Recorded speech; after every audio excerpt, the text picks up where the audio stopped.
But here a very interesting thing he comes on in the end and says, Inna ankara al-aswat la sawtul hamid. Lower your voice. Lower your voice. Don't bawl and don't scream and don't act wild. Because the loudest voices, the harshest voices are sawtul hamid. What is hamid? What we say in Urdu also, Arabic, After. Gada hai, himar hai, donkey.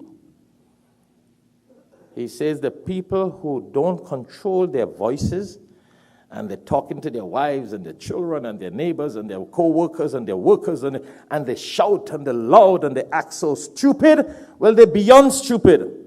You know, I know some people don't like me to use the word stupid, but look, Allah used the word kadaha, donkey here. Donkey! We could give a whole khutbah bi'idhnillah on donkey. Or donkeys. Yeah. Allah is saying, when people talk like that, that's the sound of a donkey. See that? Go, remind them. Anytime you hear your wife or your husband or your friend or your worker, your boss, talking like a donkey, remember this verse. 31:19, 3119, 311, not 9113 and 911, 3119.